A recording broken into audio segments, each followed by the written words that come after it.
مفاجأة كبيرة في قضية فاطمة المؤمن فاشونيستا الكويت غيرت موازين القضية. لو عايز تعرف التفاصيل تابع معايا.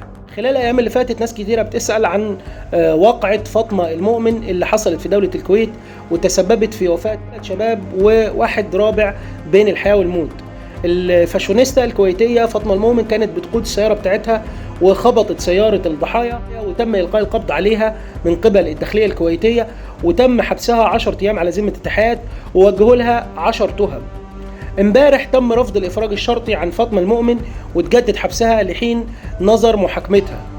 مريم المؤمن شقيقة فاطمة خرجت على مواقع التواصل الاجتماعي وفندت الاتهامات الموجهة لأختها، وقالت إن شقيقتها بتثق في القضاء الكويتي جدا وواثقة من براءتها.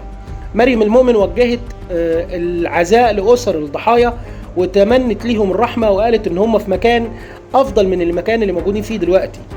مريم المؤمن قالت كمان إن عدد من الأكاونتات هي اللي بتهاجم شقيقتها فاطمة المؤمن وبتروج لأخبار كاذبة، وأغلب اللي بيقولوه كلام غلط في غلط.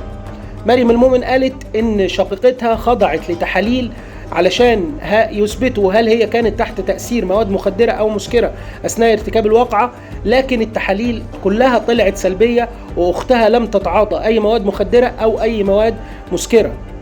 مريم المؤمن فجرت مفاجأة وقالت إن القضية حتى الآن جنحة فقط لا غير ولم تتحول لجناية.